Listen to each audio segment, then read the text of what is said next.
नमस्कार, सीधी लकीर विद धीरेन्द्र पुंडीर में आप सभी का एक बार फिर से स्वागत है।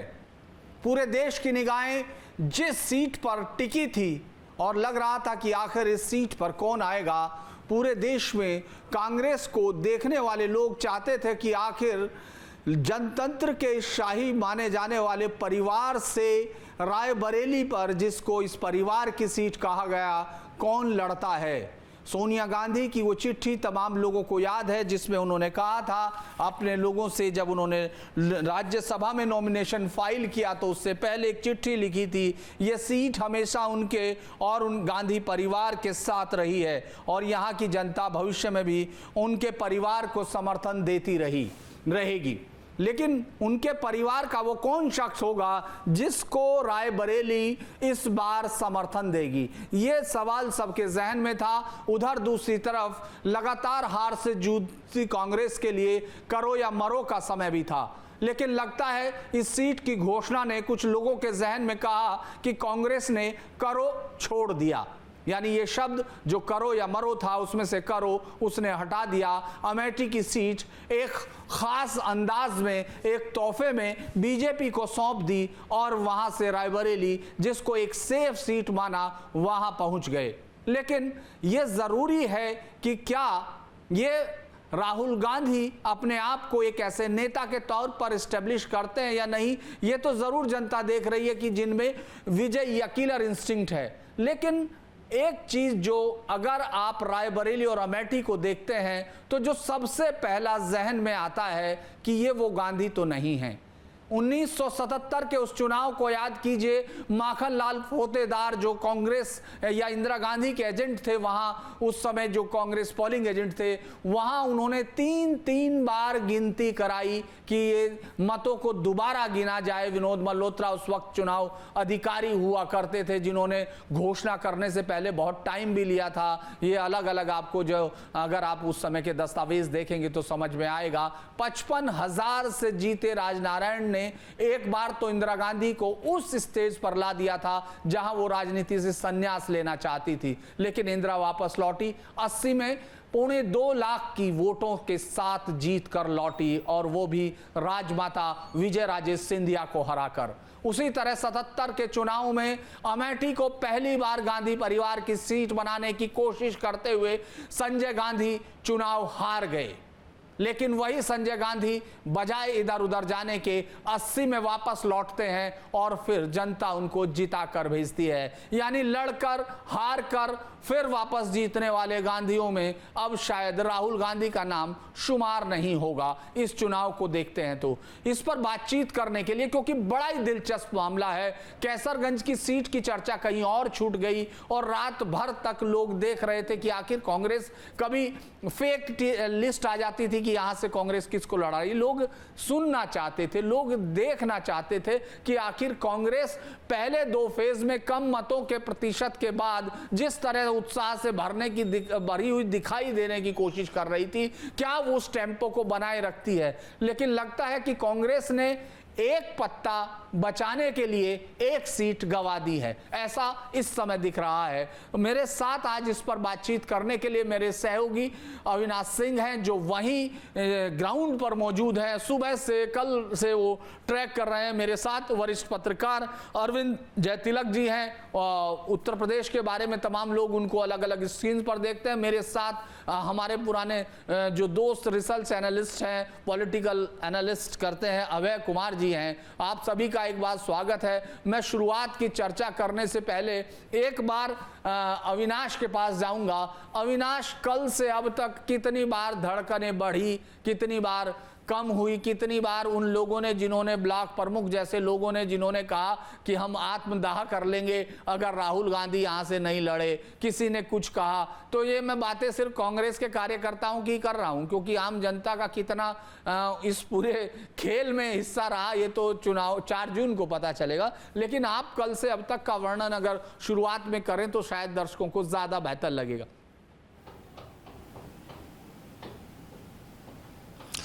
बिल्कुल धीरेन्द्र जी, देखिए कल सुबह से मैं अमेठी और रायबरेली में मौजूद हूं, चूंकि आज दिन में रायबरेली में था जब राहुल गांधी का नॉमिनेशन चल रहा था, और इस वक्त मैं अमेठी में हूं। अमेठी कस्बे से तकरीबन 4 किलोमीटर की दूरी पर हूं।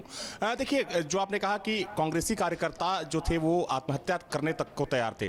कल की बात है, जो गौरीगंज के कांग्रेस के अध्यक्ष हैं वही पेड़ पर चढ़ गए थे रस्सी लेकर कि अगर राहुल गांधी को टिकट यहां से नहीं मिलता है तो वे आत्महत्या कर लेंगे। और ये जो पूरा वाकया है, जो पूरा घटनाक्रम है, वो गौरीगंज का जो कांग्रेस का दफ्तर है वहीं का है। बाद में जो कांग्रेस के दूसरे कार्यकर्ता पदाधिकारी थे उन्होंने रोका कि भाई रुक जाइए, ऐसी बात नहीं है, थोड़ा इंतजार करिए। देखिए, मायूसी तो है, चूंकि लगातार हम लोग कल से रिपोर्ट कर रहे हैं और जो कांग्रेसी कार्यकर्ता है, जो पदाधिकारी है, वो खुलकर कैमरे पर अपनी बात बोल रहे थे कि राहुल गांधी ही अमेठी से उनको ही चुनाव लड़ाना चाहिए। और कहीं ना कहीं जो कांग्रेस के जो बड़े पदाधिकारी हैं, मैं छोटे कार्यकर्ताओं की बात नहीं करता हूं, मैं उन बड़े पदाधिकारियों की बात कर रहा हूं जो सीधे संपर्क में रहते हैं राहुल गांधी के, प्रियंका गांधी के, वो भी अपनी तरफ से पूरी तरीके से आश्वस्त नजर आ रहे थे। कल देर रात तक, चूंकि कल तकरीबन 10:30-11 बजे मैं कांग्रेस दफ्तर से बाहर निकला, कल देर रात तक वो पूरी तरीके से आश्वस्त नजर आ रहे थे कि राहुल गांधी ही कैंडिडेट होंगे। लेकिन आज सुबह में जैसे ही कांग्रेस पार्टी ने सूची जारी की, उसके बाद जब हम लोग पहुंचे कांग्रेस दफ्तर, जो भीड़ कल देखी गई थी उसकी आधी भीड़ भी नहीं थी, और जो कार्यकर्ता वहां पर मौजूद थे कहीं ना कहीं उनमें मायूसी साफ तौर पर देखी जा रही थी। देखिए, केएल शर्मा, चूंकि देखा जाए तो वो भी जमीनी आदमी हैं, यहाँ के कार्यकर्ताओं को नाम से बुलाते हैं, पिछले 40-45 सालों से गांधी परिवार के साथ जुड़े रहे हैं, लेकिन जो एक एक्टिव पॉलिटिक्स होती है कहीं ना कहीं उसमें थोड़ा सा वो पिछड़े नजर आते हैं। क्योंकि देखिए, सामने स्मृति ईरानी जैसी नेता हैं जो पिछले 5 सालों में जिन्होंने खुलकर राहुल गांधी पर हमला बोला, लगातार उस क्षेत्र का दौरा करती है। तो अब सोचने समझने वाली बात यह है कि केएल शर्मा कितना टक्कर दे पाएंगे। और सबसे बड़ी बात यह है कि जब आज हम लोगों ने कांग्रेस के नेताओं से ये सवाल किया कि एक तो सबसे आखिर में जिस दिन नामांकन होना है उस दिन कांग्रेस अपने प्रत्याशियों के नामों की घोषणा करती है, और वो भी जिस तरीके से चौंकाने वाला नाम है। चूंकि पहले राहुल गांधी को लेकर चर्चा थी कि वो अमेठी से चुनाव लड़ेंगे और सबको ही लग रहा था, लेकिन उनको रायबरेली भेज दिया गया, वहां पर प्रियंका गांधी का नाम चल रहा था। तो कांग्रेस के नेताओं ने कहा कि देखिए, ये खास तरीके की रणनीति है कांग्रेस पार्टी की। अब रणनीति कैसी है धीरेन्द्र जी, आप खुद समझ सकते हैं, क्योंकि इसमें कोई बहुत बड़ी रणनीति नजर नहीं आती। रायबरेली, चूंकि इसके पीछे एक सबसे बड़ी वजह यह मानी जा रही है कि रायबरेली वो सीट है जो पूरे प्रदेश में कांग्रेस के लिए सबसे सेफ सीट मानी जाती है, और 2019 में अगर कांग्रेस कोई सीट जीती थी तो वो रायबरेली की सीट थी।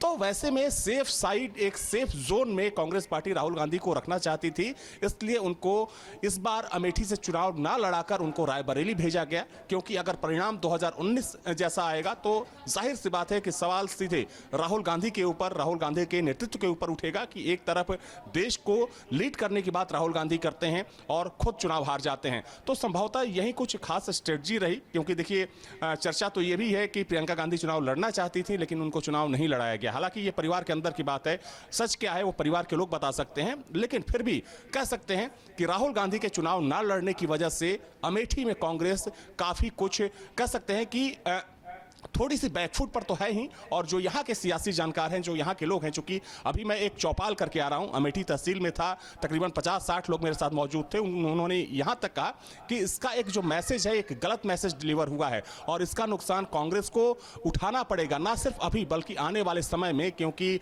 सीधा सवाल राहुल गांधी के ऊपर खड़ा हो रहा है। और जिस तरीके से आपने देखा कि आज चुनावी रैलियों में जिस तरीके से प्रधानमंत्री से लेकर गृहमंत्री तक हमलावर हुए राहुल गांधी पर, चूंकि राहुल गांधी कैंपेन चला रहे थे डरो मत, उसी कैंपेन को काउंटर करते हुए आज प्रधानमंत्री ने यहां तक कहा कि राहुल डरो मत, भागो मत। इस एग्रेसिव कैंपेन को अब बीजेपी बड़े लेवल पर लॉन्च करने वाली है। तो ये फिलहाल माहौल है अमेठी का, रायबरेली का। हालांकि रायबरेली के जो कार्यकर्ता हैं उनमें थोड़ा जोश तो जरूर दिखा, लेकिन अमेठी के कांग्रेसी कार्यकर्ताओं की बात करें तो वे बेहद मायूस नजर आ रहे हैं। धीरेन्द्र जी, मैं अरविंद जी के पास जाऊंगा।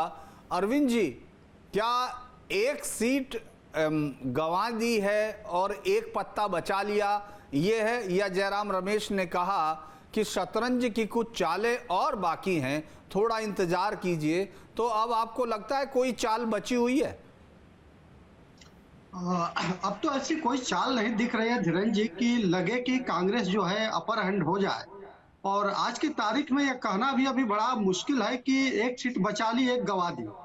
अब देखिए, क्या दोनों सीटें बचती है, दोनों सीटें हाथ से निकल जाती है, यह अभी आपके रिपोर्टर अविनाश जी बहुत सही कह रहे थे कि नरेटिव एक जो बनता है राजनीति में वही काम करता है।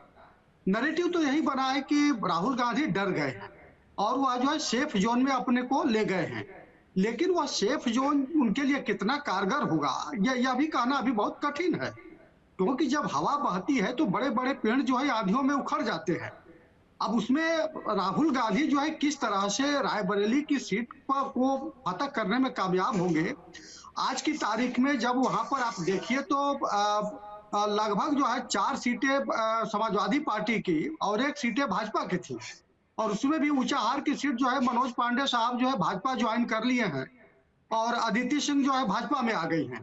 तो बाकी अगर वहां का थोड़ा सा राजनीतिक हालात देख लीजिए तो 5 विधानसभा में 2022 में संपूर्ण कांग्रेसियों को 1 लाख के आसपास को वोट मिला है, यानी 5 विधानसभा में अदिति सिंह को छोड़ दिया जाए तो उस स्थिति में वहां के बूथ स्तर के जो कार्यकर्ता हैं या जो समर्थक हैं, ये सिर्फ जो है शोरगुल मचाते हैं, पेड़ पर चढ़ते हैं या जमीन पर उतर करके जो है राहुल गांधी को वोट भी देंगे। यह बहुत बड़ी चीज है। और मजेदार बात यह है कि ये इधर लगभग जो है 2019 के बाद जो है भारतीय जनता पार्टी रायबरेली में बहुत काम की है, और जिस तरह से अंतिम किला तोड़ने का काम किया अदिति सिंह को साथ लेकर के फिर मनोज पांडे को, तो अब वो उतनी बड़ी जो आसान राह जो कांग्रेस को लग रही है उतना मुझे नहीं दिखता है कि बहुत आसान रहा है।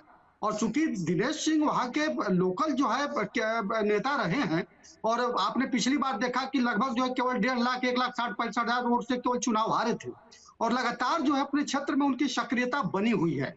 और दूसरी तरफ जो अभी जो कैंपेन भारतीय जनता पार्टी राहुल गांधी के खिलाफ जो चलाएगी, अभी उसका असर 15-20 दिन में जमीन पर क्या होगा। स्मृति ईरानी बगल से जो है लगातार जो है टक्कर दे रही है, तो ये सारा कुछ जो अभी देखना बड़ा दिलचस्प होगा। अभी जो है प्रियंका गांधी कह रही थी कि अभी 6 तारीख के बाद जो है हम जो है अमेठी में डट जाएंगे, तो सवाल ये उठता है कि वो अमेठी में डटेंगी तो फिर रायबरेली में क्या होगा। ये सारी ऐसी चीजें हैं जिस पर अभी हम लोगों को नजर रखनी होगी। लेकिन कुल मिलाकर के मुझे जो है चुनौती बड़ी दिखती है। उसका कारण क्या है कि राहुल गांधी से जो उम्मीद थी कि भाजपा के खिलाफ जो एक प्रतिरोध का प्रस्तावना बड़ा खींचेंगे, वो प्रस्तावना कहीं दिख नहीं रहा है। वो खुद डरे सहमे नजर आ रहे हैं। जिस तरह से भी माहौल बना कि वो लड़ेंगे नहीं लड़ेंगे, ये सारी चीजें जो है कहीं ना कहीं जो है उसके खिलाफ गई है। और मुझे लगता है कि कांग्रेस जो है इसको मैनेज करने की कोशिश कर रही है।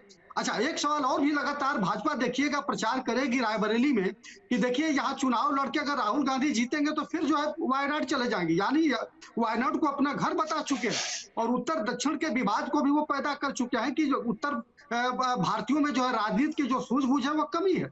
तो अभी ढेर सारे ऐसे जो है बाल उछाले जाएंगे जिसको झेलना जो है कांग्रेस के लिए, राहुल गांधी के लिए, उनका थिंक टैंक के लिए बहुत ही कठिन होगा।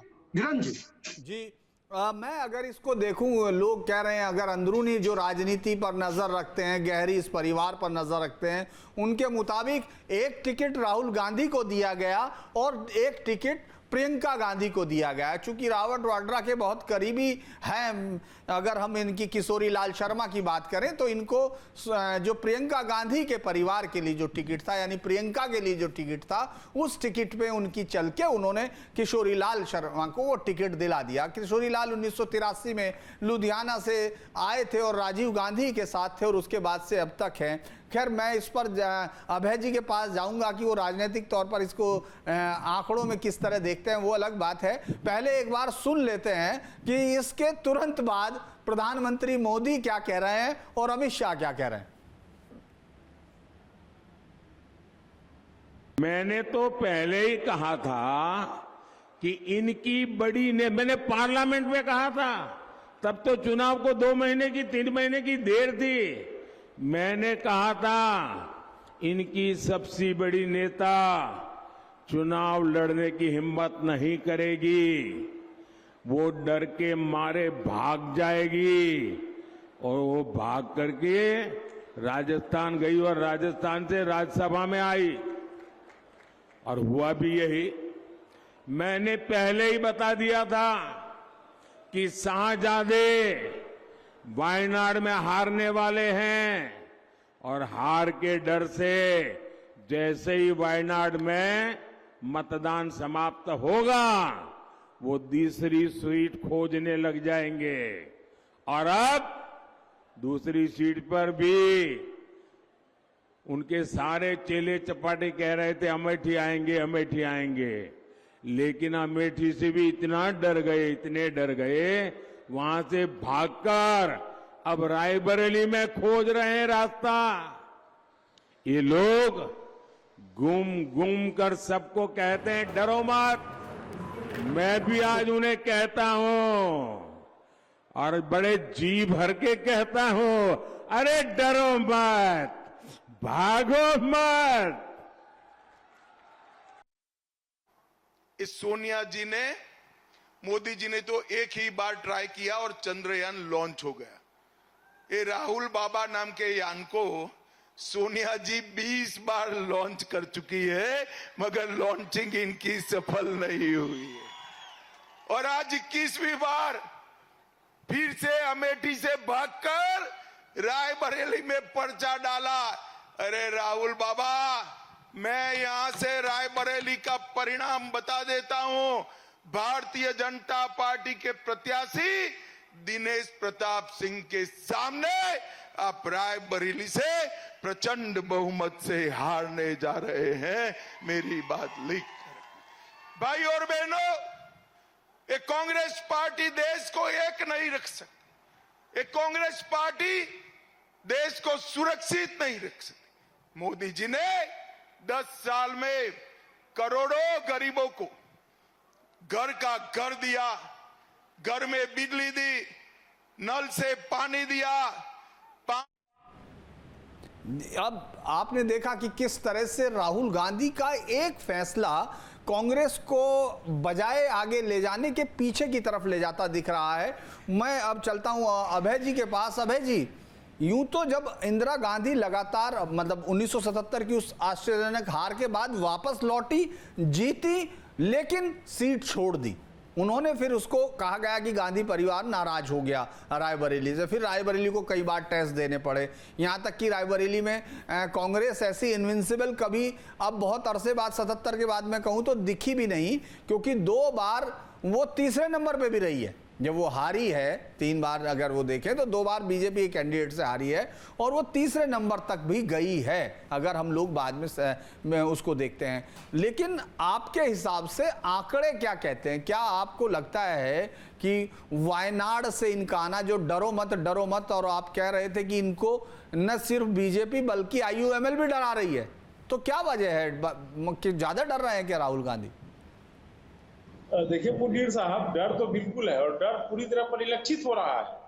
अब मैं बता रहा हूँ आपको कि डर का आलम यह है कि पहले मैं केरला से शुरू करता हूँ, फिर मैं यहाँ आऊंगा। देखिए, राहुल गांधी जी 2019 में एकाएक चले गए वायनाड इन्होंने सीट चुनी, वहां चले गए। केरला के लिए मुफीद कांग्रेस पार्टी की अभी भी मुफीद राज्य है। अब वहां पर चले जाने के बाद क्या हो रहा है कि वहां पर वायनाड लोकसभा में जो 7 विधानसभा की सीटें, उसमें 2 विधानसभा की सीटें ऐसी जिस पर IUML का प्रभाव है। अब वहां पर क्या है कि जैसे 2019 में राहुल गांधी वहां जाते हैं, IUML ने इनको ब्लैकमेल करके, इसको ब्लैकमेल वर्ड यूज करना कोई गलत नहीं है, मतलब एप्रोप्रिएट वर्ड कहा जाएगा वहां के लिए। उसने बगल के राज्य रामनाथपुरम में, बगल के स्टेट तमिलनाडु में रामनाथपुरम की सीट अपने लिए ले ली। कोई ट्रैक रिकॉर्ड नहीं, फिर भी ले लेता है। 2019 से भी ले लेता है, 2024 से भी ले लेता है, ले लेता है। उसके बाद उसकी यह स्थिति बनती जा रही है कि अभी जो 2021 में जो वह विधानसभा चुनाव हुआ है, तो कांग्रेस पार्टी 93 सीट पर लड़कर के 21 सीट जीती और IUML 25 सीट लड़कर 15 सीट जीती। तो आने वाला जो 26 का विधानसभा चुनाव है, उसमें IUML की पूरी तैयारी है कि कांग्रेस को बताने के लिए कि आप मुझे चीफ मिनिस्टर का पोस्ट ऑफर कीजिए, क्योंकि अब आपकी जो आप 93 पर 21 सीट जीत रहे हैं, 25 पर आपका मतलब 22, आप 23% सीट जीत रहे हो और मैं 60% सीट जीत रहा हूं, तो मुझे सीट भी ज्यादा दीजिए और मुझे मुख्यमंत्री का पद दीजिए। और एक बात और है कि जो 22 जनवरी को अयोध्या में जो कार्यक्रम हुआ, वहां पर जो कांग्रेस पार्टी नहीं गई है, उसका बहुत बड़ा कारण है IUML का प्रेशर। IUML को सजेस्ट किया था या IUML गाहे बागाई को इशारा किया था कि आप बच जाइए, और सिर्फ वायनाड सीट के कारण नहीं जा पाए। तो कहने का अर्थ है कि उसका काफी प्रेशर बढ़ता जा रहा था, उससे कहीं ना कहीं अपने आप को अलग करने के लिए आया यहाँ पर। अब अगर हम यहाँ की बात करें तो यहाँ पर इन्होंने अंतिम समय में जिस तरह इन्होंने नामांकन की बात की है, अंतिम समय में इन्होंने जिस तरह नामांकन की बात की है, एकदम इस तरह काडर्स का जितना मोरल डाउन हो गया है, वो आप मतलब कि उसका हम व्याख्या कर नहीं सकते कि काडर्स कितने बुरे ढंग से, मतलब कि पूरे राज्य में केवल इस सीट पर नहीं, कांग्रेस का पूरे राज्य में और साथ ही साथ इंडी अलायंस का जो पूरे राज्य में जो काडर्स का जो मोरल डाउन हुआ है इस अंतिम समय में आकर के, वह थोड़ा सा इलेक्शन पर उसका असर पड़ेगा। अगर आप आंकड़े की बात करें तो देखते हैं कि अगर हम इसमें गौरी मतलब ऊंचाहार सीट पर के जो मनोज पांडे जी के बीजेपी की तरफ आ जाने के बाद अगर हम बात करें तो एक तरफ कांग्रेस और सपा के वोट को रख दे तो 4,60,371 वोट बनता है और बीजेपी का वोट बनता है 4,64,139 वोट। तो कहने का अर्थ नेक टू नेक फाइट हो जा रहा है। मैं ये नहीं बोल रहा हूँ कि मनोज पांडे पूरा वोट लेकर के आ जाएंगे, 82,000 को वोट पड़ा तो 82,000 वोट लेकर के आएगी, मेरा ऐसा कहना नहीं है, लेकिन फिर भी एक प्रकार का मनोज पांडे के आ जाने के कारण जो एक मोरल बूस्टर हुआ है, चाहे कांग्रेस पार्टी ने कैंडिडेट का अनाउंस करने में इतनी देरी कर दी है, तो उसके कारण से वहां का जो आबो हवा बना है, चाहे वहां की जो वस्तु स्थिति है, उसमें अब नेक टू नेक फाइट है और देखना है कि आगे कैसे आगे बढ़ती है। अगर इसके बाद मेरा एक और आपसे एक अलग है कि अगर इलेक्शन कमीशन एक ही डेट पर अगर दोनों स्टेट के मतलब वायनाड को और रायबरेली का इलेक्शन अगर घोषित होना होता तो फिर क्या होता, तो कांग्रेस पार्टी का क्या स्टेप होता। तो इस तरह की बहुत सारी बातें हैं।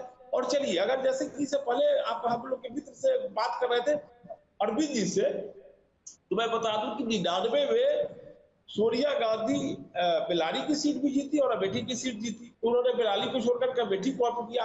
और 1980 में इनकी दादी बेडक और रायबरेली दोनों सीट जीती, तो उन्होंने रायबरेली छोड़कर के बेडक गई। तो कहने का अर्थ है कि गांधी परिवार का जो ट्रैक रिकॉर्ड है, तो वह ट्रैक रिकॉर्ड यह बताता है कि भैया एक व्यक्ति ने नॉर्थ की सीट रखी, एक व्यक्ति ने वो दक्षिण की सीट को रखा।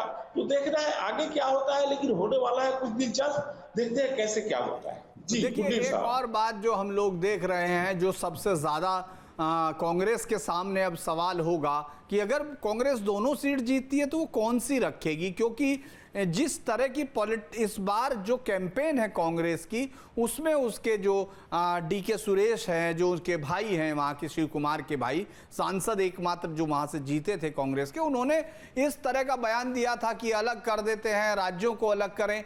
ऐसे में और कास्ट लाइन पर इस बार राहुल गांधी जितनी एग्रेसिव कैंपेन चला रहे हैं, जो कभी कास्ट लाइन के अगेंस्ट उनके पिता राजीव गांधी का जो भाषण था, बहुत जबरदस्त भाषण उन्होंने संसद में दिया था, उसके अगेंस्ट वो इतना लंबा कैंपेन चला रहे हैं कि जो पूरी तरह से उस कास्ट लाइन को रायबरेली में आके उनके खिलाफ खड़ा कर देता है, अगर हम लोग उसका माहौल देखते हैं तो। क्योंकि इसी रायबरेली में एक बार 25,000 और एक बार 50,000, लगभग 49,000 सीट सिर्फ वोट मिले हैं कांग्रेस को। तो कांग्रेस के लिए ऐसा नहीं है कि ये केक वॉक है, लेकिन कई बार आपका फैसला होता है कि जो आपकी पार्टी को सिरे से उतार देता है। अगले 4 फेज और होने हैं, आपने ऐसे समय पर ऐसा फैसला लिया।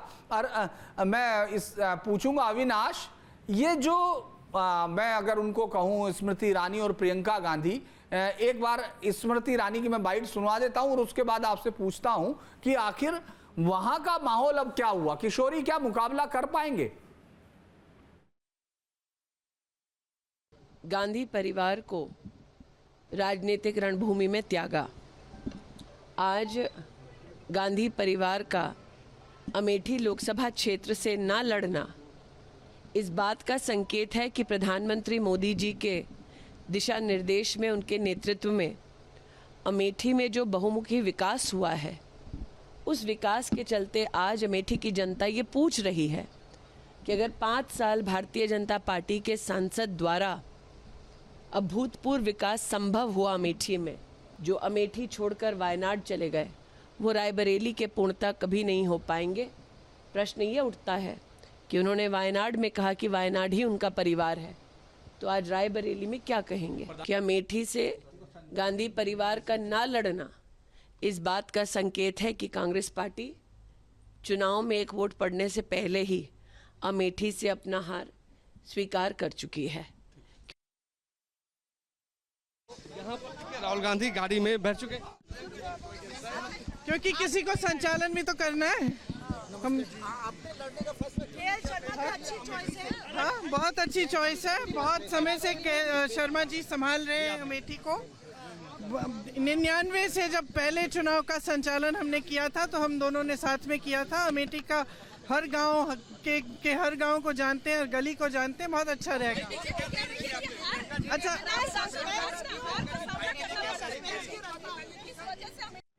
देखिए, दोनों बातें अविनाश आपने सुनी। एक तो ये सुना कि किस तरह से अब स्मृति ईरानी जो है ज्यादा बेहतर विश्वास के साथ दिख रही। दूसरा आपने सुना कि किसी को चुनाव का संचालन भी तो करना था। चुनाव का संचालन हमेशा करते रहे हैं नेता, कोई नई चीज नहीं है कि वो चुनाव भी लड़ते हैं। देश के प्रधानमंत्री बनारस में चुनाव लड़ेंगे और पूरे देश में संचालन कर रहे हैं। राहुल गांधी पिछली बार चुनाव भी लड़े और संचालन भी किया। यानी प्रियंका गांधी कहना क्या चाहती है, क्योंकि ये पूरा का पूरा परिवार क्या अपनी उसमें ही उलझता जा रहा है। अपनी रणनीतियां सही तरह से नहीं हो पा रही हैं, उनको अपने मोहरे सही से नहीं रखने आ रहे। क्या है, आपको क्या लग रहा है वहां दर्शकों के बीच, उस सारे मतदाताओं के बीच?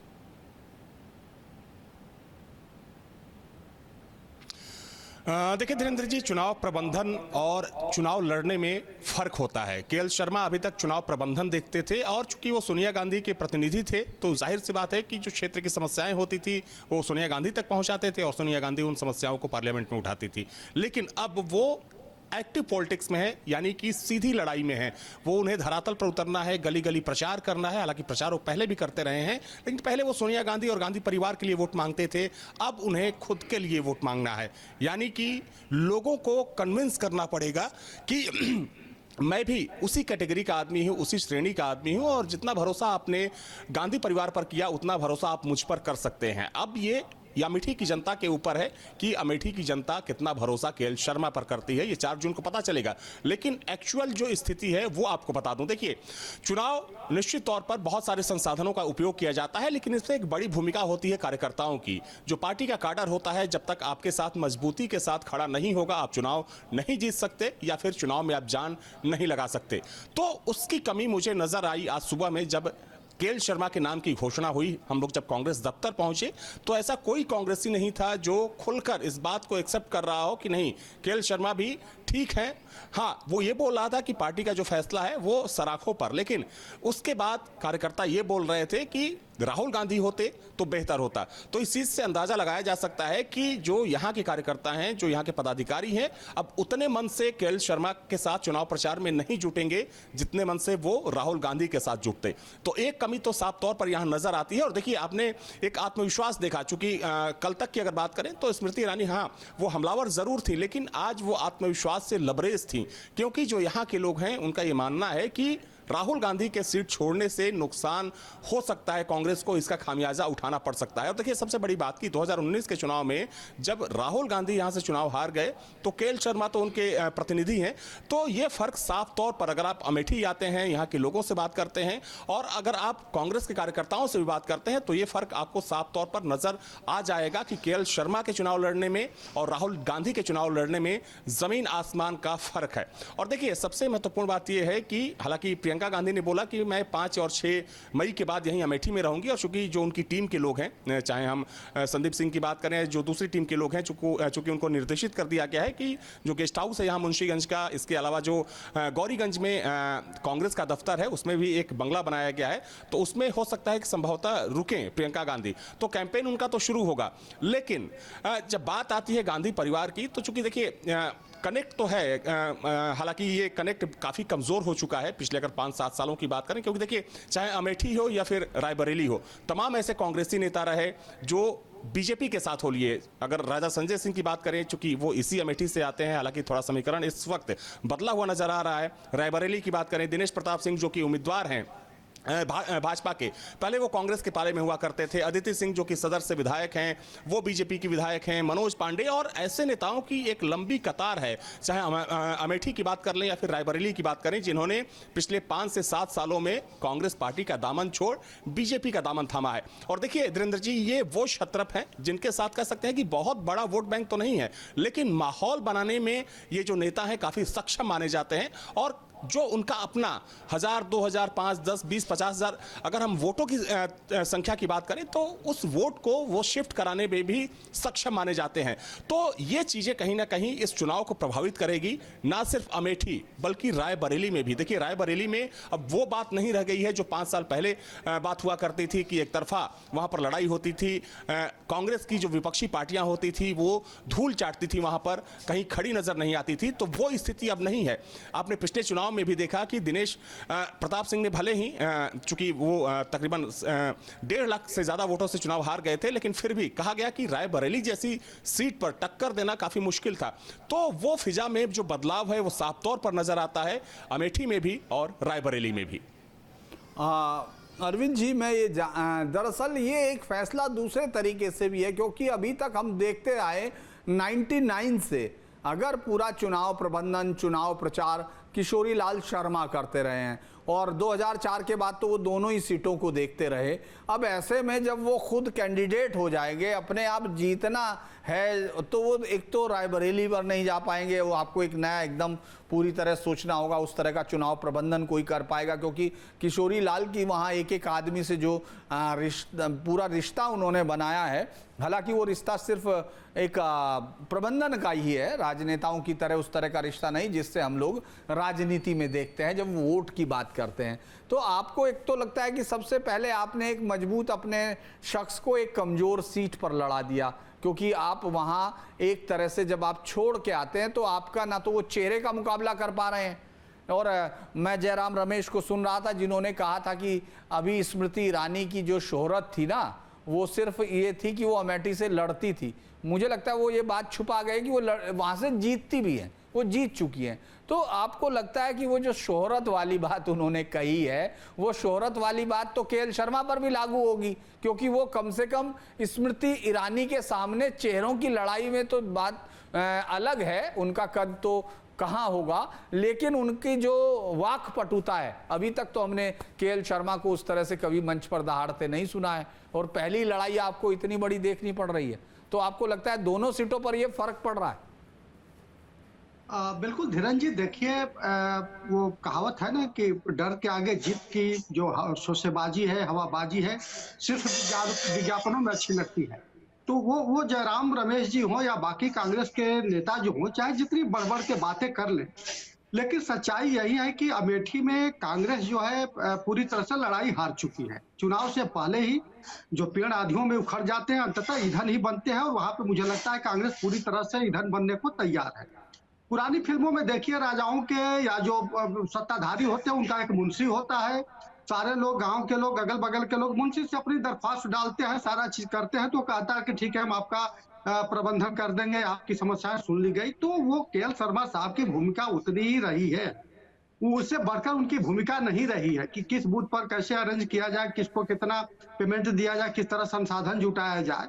बिल्कुल अविनाश जी सही कह रहे थे, चुनाव लड़ना और एक लीडर के तौर पे एक व्यक्तित्व जो होता है वो चीजें उनमें नहीं है। वह केवल खड़ाऊ लेकर के गए हैं, लेकिन अब उससे कोई बहुत फर्क नहीं पड़ता है, क्योंकि वो कैप्टन सतीश शर्मा जैसे लोग नहीं है, शीला कौल जैसे लोग नहीं है, अरुण नेहरू जैसे लोग नहीं है कि वह जो केएल शर्मा जो है वहां पे चुनाव जीत जाएंगे। मुझे तो लगता है कि स्मृति ईरानी देखिएगा ऐतिहासिक जो है मार्जिन से वो चुनाव जीतेंगी, पहली चीज। दूसरी चीज यह कि उसका असर सीधे जो है रायबरेली पर पड़ेगा। देखिए रायबरेली के समीकरण पूरी तरह से बदल चुके हैं।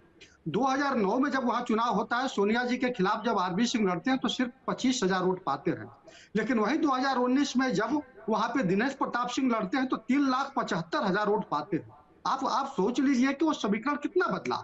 और आज की तारीख में तो उनके दो जो कॉन्स्टिट्यूएंसी है, वो रायबरेली का और ऊंचाहार का, वो तो भाजपा के पास आ गया है। और दूसरी महत्वपूर्ण बात की जो जातिगत समीकरण, जो उत्तर प्रदेश को कहा जाता है कि जातियों का खौलता हुआ कुंड है, वह समीकरण भी पूरी तरह से बदल गया है। एक दौर था जब ओबीसी वगैरह को लेकर के कहीं ना कहीं भाजपा के खिलाफ एक अपना मोर्चा दिखाई देता था, लेकिन आज की तारीख में सबसे बड़ा ओबीसी उसके साथ है। हाँ, एक चीज और है कि रायबरेली में 11% तकरीबन ब्राह्मण है, 12-13% मुस्लिम और 30% दलित है। दलितों की बड़ी भूमिका है। तो आज की तारीख में भारतीय जनता पार्टी जिस तरह कल्याणकारी योजनाओं के जरिए दलितों में अपना पैठ बनाई है, आपने देखा कि 2022 के चुनाव में मैं खुद रायबरेली का देख रहा था कि वहां पे तकरीबन 41% जो है गैर जाटो और लगभग 21% जो है जाटो जो है ये भारतीय जनता पार्टी के पक्ष में गए हैं। तो आज की तारीख में मुझे लगता है कि वह समीकरण जो बदले हैं उसका भी असर जो है भारतीय जनता पार्टी के पक्ष में जा रहा है और कहीं ना उसका नुकसान जो है राहुल गांधी को होता हुआ दिख रहा है। दूसरी महत्वपूर्ण बात यह है कि सच्चाई है कि उत्तर प्रदेश में कांग्रेस की बड़ी दुर्गति है। आपने देखा कि 22 के चुनाव में 67 जो है लोकसभा के चुनाव में 67 सीटों पर लड़ी, 4 पर केवल उसकी जमानत बची, 63 पर जमानत जब्त हो गई थी, उस पर रायबरेली सीट ही केवल निकल पाई थी। ये जो चीजें है ना, ये कार्यकर्ताओं के मनोबल को ऊंचा उठाती है और नीचे भी गिराती है।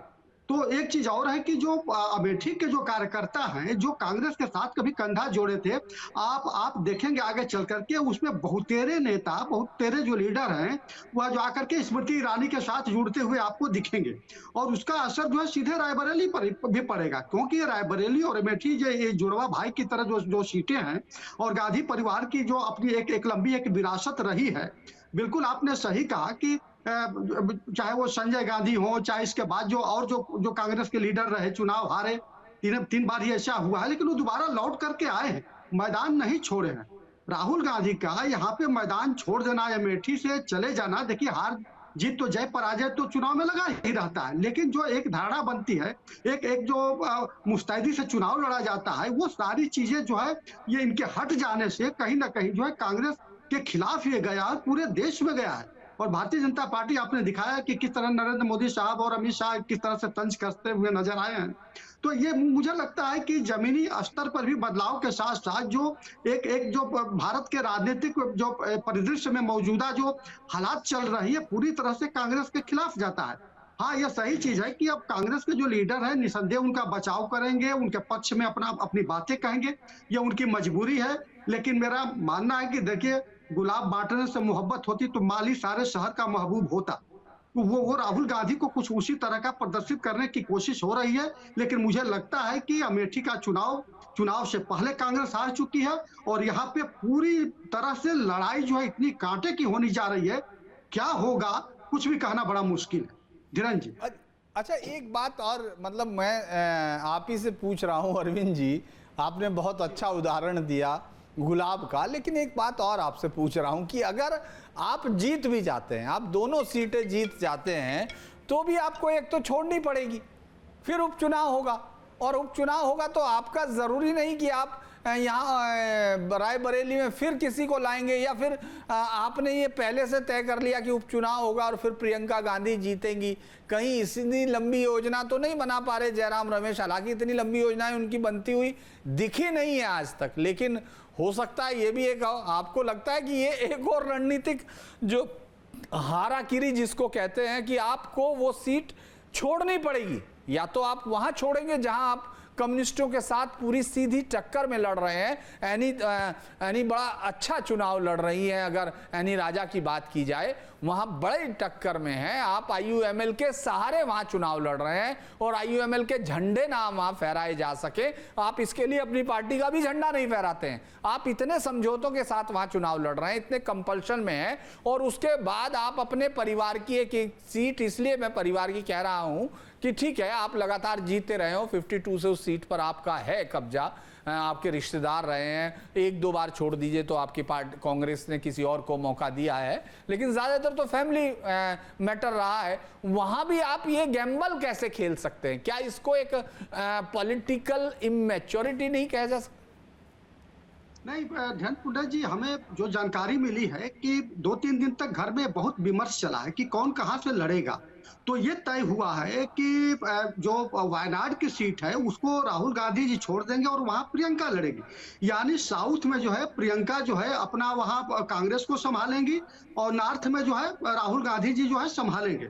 एक चीज और रहा, दरअसल हम लोगों के यहाँ भारतीय समाज में जो है एक पितृसत्तात्मक जो एक सोच है, वो कहीं ना कहीं जो है उत्तराधिकार के तौर पे जो है सोनिया गांधी के बाद आपने देखा कि अध्यक्ष के लिए राहुल गांधी फ्रेम में फिट हुए और बने भी, तो ये माना जा रहा है कि सोनिया गांधी के उत्तराधिकारी के तौर पे जो है राहुल गांधी रायबरेली में अगर जीत जाते हैं तो उसका प्रतिनिधित्व करते रहेंगे।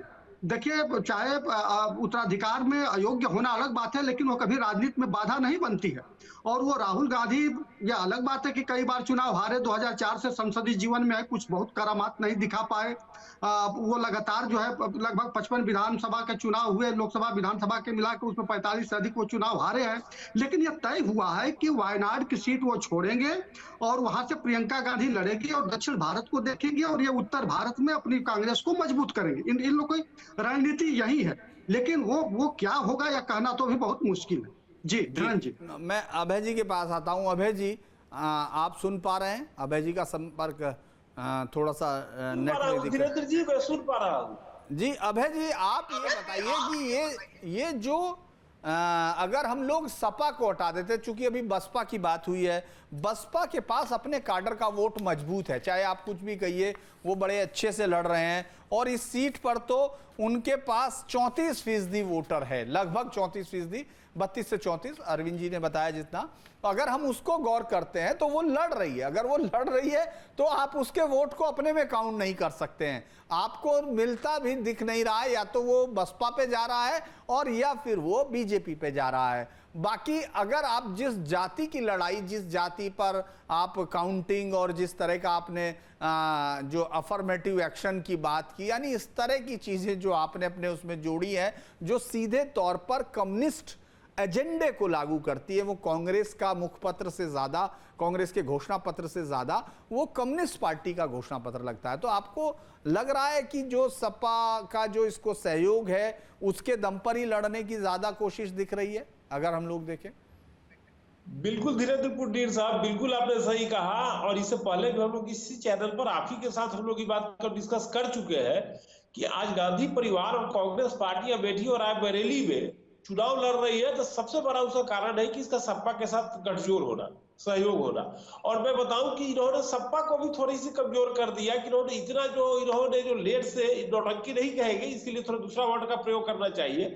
इन्होंने जो मतलब कि आगे पीछे हम लड़ेंगे, कौन लड़ेगा, कैसे लड़ेगा, यह सब बात करके इन्होंने थोड़ा उसकी भी इज्जत को कम किया है। और एक बात आगे आपकी बात को जवाब देने के पहले मैं बताऊं कि अगर राहुल गांधी रायबरेली और वायनाड दोनों जगह से जीतते हैं तो वायनाड सीट को छोड़ना पसंद करेंगे, क्योंकि आईयूएमएल के ब्लैकमेलिंग से और आईयूएमएल का जो मतलब जो उसका जो डिमांड जो बढ़ता जा रहा है, उससे वो काफी परेशान हो चुके हैं और उसे पीठ छुड़ाना चाह रहे हैं। तो मेरा तो मानना है कि अगर दोनों जगह से जीतते हैं तो रायबरेली की सीट कंटिन्यू करेंगे, और उसका कारण होगा आईयूएमएल के द्वारा जो डिमांड बढ़ाता जा रहा है।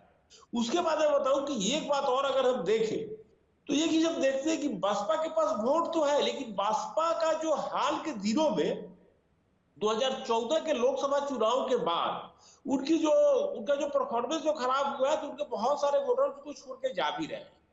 मानना पड़ेगा कि 2014 में जा रहे हैं, लेकिन मेरा ये मानना है कि उसके पास अपने काडर को अभी भी अपने पास रखने की शक्ति है, क्योंकि वो कांग्रेस को नहीं मिलता दिख रहा। मेरा यह कहना है कि उसका काडर कांग्रेस के साथ अब जेल की स्थिति में नहीं है। बिल्कुल आपने सही कहा कि कांग्रेस के साथ तो बिल्कुल उनका काडर कनेक्ट नहीं करेगा, इसी कोई गुंजाइश नहीं कि कनेक्ट करेगा कांग्रेस के साथ, इसमें तो कोई शक ही नहीं है। लेकिन हाँ, एक बात है कि उनका भी वोट कम हो रहा है तो बीजेपी की तरफ जाएगा, उनका कुछ बीजेपी की तरफ भी जा सकता है, कुछ उनके साथ कंटिन्यू करेगा, लेकिन कांग्रेस के साथ जाएगा इसकी कोई संभावना नहीं है। कांग्रेस को अंत में खुद और समाजवादी पार्टी के वोट पर ही भरोसा करके आगे बढ़ना पड़ेगा। जबकि बीजेपी के लिए स्पेस ओपन है, बीजेपी के लिए अपना वोट है, जो कुछ एमएलए वगैरह आने की अभी आ गए हैं, कुछ आने वाले हैं, उनकी बात है। और बसपा का जो वोट टूट करके इधर आ रहा है, उससे भी वोट बढ़ने की संभावना है। तो बीजेपी के लिए स्पेस ओपन है, जबकि इनको समाजवादी पार्टी के साथ जितना ज्यादा कोलैबोरेशन होकर कर सकते उतना करना पड़ेगा। और मैं एक बात और बताना चाहता हूँ कि समाजवादी पार्टी भी अगर कोई पहले वाला खोज रहा है तो मुलायम सिंह वाली समाजवादी पार्टी नहीं है। यह समाजवादी पार्टी अखिलेश यादव की समाजवादी पार्टी है। मुलायम सिंह यादव का एक अलग प्रकार का जनाधार होता था, लेकिन अखिलेश यादव में अगर कांग्रेस पार्टी अखिलेश यादव में मुलायम सिंह यादव का अक्स देखती हो तो कांग्रेस पार्टी का यह है, दिवा स्वप्न है। लेकिन कहने का यह है कि कांग्रेस पार्टी के लिए और समाजवादी पार्टी के लिए कम से कम इन दोनों सीटों पर भी आने वाला इलेक्शन आसान नहीं होगा, इनको काफी मेहनत करना पड़ेगा और फिर देखते हैं कि रिजल्ट कैसा आता है। जी पुंडीर साहब। अविनाश, एक सवाल और मैं पूछ रहा हूं कि क्या इससे जो है समाजवादी पार्टी के साथ जो रिश्ते की बात हो रही थी वो टफ हो गया है? मतलब समाजवादी पार्टी को लग रहा था कि अगर सोनिया प्रियंका लड़ेंगी, जो इस गठबंधन की अभी भी कहा जा रहा कांग्रेसियों के मुताबिक सूत्रधार हैं और काफ़ी बड़ा उन्होंने मेहनत की है इस गठबंधन को कराने में, अब वो चुनाव नहीं लड़ रही हैं। और उसके बाद राहुल गांधी बहुत जिस हिल हवाले से जिस तरह चेंज की, क्या आपको लगता है कि कहीं ना कहीं सपा के साथ भी इस बात को लेके हल्का फुल्का कहीं तनाव हो सकता है?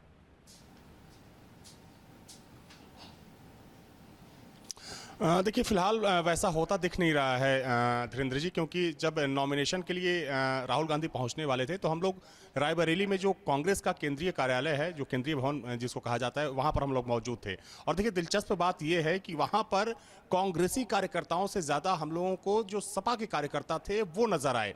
देखिए ये जो फैसला है राहुल और प्रियंका को चुनाव लड़ाने को लेकर, तो चूंकि अखिलेश यादव को भी पता है कि वो जो पार्टी कांग्रेस तय करेगी उसी लाइन पर उनको आगे बढ़ना पड़ेगा। हाँ, यह सच जरूर है कि गठबंधन को अमली जामा पहुंचाने में और इसको एक फाइनल टच देने में दोनों ही दलों के जो शीर्ष नेता हैं उनको काफी मशक्कत करनी पड़ी, क्योंकि आपको याद होगा कि जब एक समय ऐसा लग रहा था कि गठबंधन टूट जाएगा, एक तरफ अजय राय ने मोर्चा खोल दिया था, दूसरी तरफ समाजवादी पार्टी के तमाम नेताओं ने, यहां तक कि एक दूसरे के जो बड़े नेता हैं उन पर लगातार हमले किए जा रहे थे। हालांकि बीच बचाव किया गया अखिलेश यादव की तरफ से, प्रियंका गांधी की इसमें एक अहम भूमिका मानी गई, क्योंकि माना गया कि प्रियंका गांधी ने सीधी बातचीत की अखिलेश यादव से और दोनों नेताओं ने तय किया कि नहीं, इस गठबंधन का होना बहुत जरूरी है। लेकिन इस फैसले से कि राहुल गांधी को वहां से चुनाव लड़ाया गया, प्रियंका गांधी को चुनाव नहीं लड़ाया गया, इससे बहुत ज्यादा फर्क नजर नहीं आता है मुझे, खासतौर पर जो समाजवादी पार्टी और कांग्रेस का जो रिश्ता है। देखिए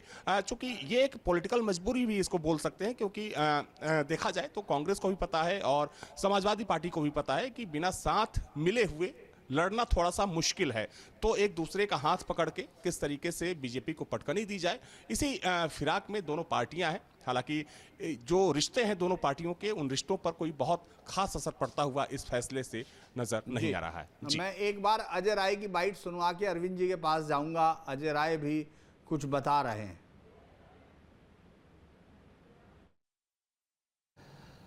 निश्चित तौर से हम लोगों की बहुप्रतीक्षित ये मांग थी और हम लोग चाहते थे कि हम सबके नेता आदरणीय राहुल जी निश्चित तौर से उत्तर प्रदेश से चुनाव लड़ें। और अमेठी रायबरेली दोनों ही परिवार है, दोनों ही रिश्ते हैं। आप देखेंगे रायबरेली से राहुल जी हैं और अमेठी से किशोरी लाल जी, जो निश्चित तौर से लगातार जनता की सेवा करने वाले, जनता के बीच में रहने वाले और पार्टी के कार्यकर्ताओं को, पार्टी के एक मतलब उस अमेठी और रायबरेली के गाँव को भी जानने वाले लोग वहाँ पर सामने हैं। मैं सबसे धन्यवाद देना चाहूँगा अपने राष्ट्रीय अध्यक्ष जी को, पूरे सीसी की जो हमारी कमेटी है, जिन्होंने राहुल जी को ले आकर रायबरेली से चुनाव लड़ना उनका हुआ। अब अरविंद जी, आपको लगता है कि अगर हम चूंकि इस सीट पर बस नाम आने की देर थी, अब उस लड़ाई पर, अमेठी की लड़ाई तो आपके मुताबिक भी और तमाम लोगों के मुताबिक जो राजनीतिक समीक्षक हैं और लगभग 4 दशक से इस क्षेत्र की राजनीति पूरे उत्तर प्रदेश की देखते हैं, आपको लगता है कि सपा भी कुछ इस गठबंधन में आके हासिल करने की बजाय कांग्रेस उसी के कंधे पे चल रही है, ऐसा लग रहा है? जी पहले एक बात मैं बताऊं, एक घटना आपको फिर स्पष्ट हो जाएगा। 1989 में जब मुलायम सिंह यादव बीपी सिंह से अलग होकर के जब यहाँ पे सरकार बनाने के लिए कांग्रेस से समर्थन मांगे, तो राजेंद्र कुमारी वाजपेयी कांग्रेस की प्रेसिडेंट हुआ करते थे। मुलायम सिंह यादव वगैरह बड़े नेता थे कांग्रेस के उस समय। सभी लोगों ने मना किया कि नहीं, मुलायम सिंह यादव को समर्थन न दिया जाए क्योंकि कांग्रेस को खा जाएंगे।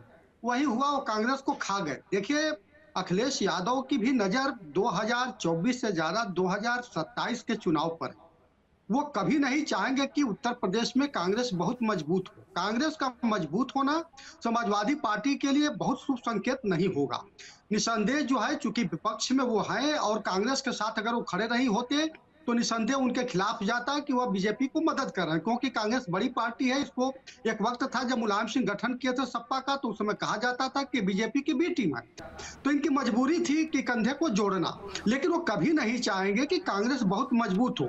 सच तो यह है कि अगर राहुल गांधी अगर रायबरेली से चुनाव हारेंगे तो अखिलेश यादव से बड़ी खुशी किसी को नहीं होगी, क्योंकि उत्तर प्रदेश में फिर एक बार जो है वो साबित करेंगे कि देखिए हम उत्तर प्रदेश में भाजपा के खिलाफ हम ही एक ऐसा है, हमारी एक पार्टी ऐसी है जो मुस्तकबिल खड़ी है। तो वो आप दिखाने को भले ही जो है अपने कंधे को जोड़ने को, लेकिन वो दिल से कभी नहीं चाहेंगे। मेरा तो यहाँ तक मानना है कि अगर राहुल गांधी को अगर शिकस्त मिलती है रायबरेली में तो समाजवादी पार्टी के लिए वह शुभ संकेत होगा, क्योंकि वह जो है पूरी तरह से ये जैसे कि आज की तारीख में मुस्लिम वोटों को लेकर के जिस तरह लाशेबाजी हो रही है, आप देखिए पश्चिमी उत्तर प्रदेश में दोनों दल में कोई भी बड़ा नेता जो है मुस्लिम बहुल सीटों में एक साथ जाकर के प्रचार नहीं किया। अखिलेश जी नहीं चाहते थे कि वहां साथ में प्रचार किया जाए कि अगर वहां कोई चुनाव जीत जाए तो फिर यह कहने को हो जाए कि कांग्रेस का जो है कैंडिडेट जीत गया है, कांग्रेस के पक्ष में मुसलमान है। तो ये धारणाओं को बनाने के लिए जो है पूरी तरह से ये लोग अपनी अंदरूनी एक राजनीति है। एक चीज और समझना होगा कि रायबरेली में यादव सिर्फ 6 से 7% है और समाजवादी पार्टी के जो निष्ठावान कार्यकर्ता है विशेष रूप से यादव और मुसलमान ही हैं। दूसरी महत्वपूर्ण बात कि जब अब चुनाव के दरमियान लड़ाई में जब मोदी जी यहाँ पे उतरेंगे रायबरेली में या अमित शाह वो जो प्रचारित करेंगे, जो दलितों की आबादी 30-32% है कि यह जो है कांग्रेस पार्टी आपका जो है रिजर्वेशन छीन करके ओबीसी का एससी का मुसलमानों को दे रही है, तो उसका क्या होगा, उसका काट कैसे वहां पे राहुल गांधी और बाकी लोग कांग्रेस के जो रणनीतिकार हैं ढूंढ पाएंगे, बहुत ही कठिन सौदा होगा। तो कुल मिलाकर के राहुल गांधी को रायबरेली में ही घेर लेने की भाजपा की इतनी बड़ी योजना होगी कि उससे बाहर निकल करके अगर वो प्रचार भी करते हैं तो कहीं ना कहीं उनके लिए खतरे के लिए होगा। तो अगर वो दोनों लोग अगर चुनाव लड़े होते प्रियंका गांधी और राहुल गांधी, तो निसंदेह जो है केवल रायबरेली अमेठी ही नहीं बल्कि अगल बगल के सीटें चाहे सुल्तानपुर हो प्रतापगढ़ हो, ये सारी चीजों पर भी प्रभाव पड़ता। लेकिन ये कांग्रेस जो है मुझे लगता है हो सकता है कि उसकी अपनी एक रणनीति हो, लेकिन आज की तारीख में अगर हम लोग जैसे समीक्षक देखेंगे तो यही कहेंगे कि कांग्रेस जो है पूरी तरह से यहाँ पे घिरती हुई नजर आ रही है। धीरेन्द्र जी मुझे लगता है कि अभी कुछ दिन पहले ही यहाँ कहा गया था कि अगर राहुल आते हैं, राहुल और प्रियंका आते हैं तो प्रधानमंत्री नरेंद्र मोदी और बीजेपी को हमला करने के लिए भी उत्तर प्रदेश में कुछ मिलेगा, क्योंकि अखिलेश यादव पर वो हमला करने से कोई बहुत ज़्यादा अपने मतदाताओं को, चूंकि पूरे देश के अलग अलग हिस्सों में यहाँ से मैसेज नहीं भेज पाते। मुझे लगता है कि ये बात राहुल गांधी ने उनकी मानी और उनकी मुश्किलों को थोड़ा सहल किया है। तो आज इसीलिए आज बस हम लोग सीधी बातचीत में आप सब लोग जुड़े, उसके लिए बहुत बहुत धन्यवाद। तमाम दर्शकों से अनुरोध है इस शो को देखते हैं तो इसको लाइक कीजिए, सब्सक्राइब भी कीजिए और शेयर भी कीजिए। बस सीधी लकीर विद धीरेन्द्र पुंडीर में आज इतना ही। कल फिर किसी और इशू पर मुलाकात होगी। नमस्कार।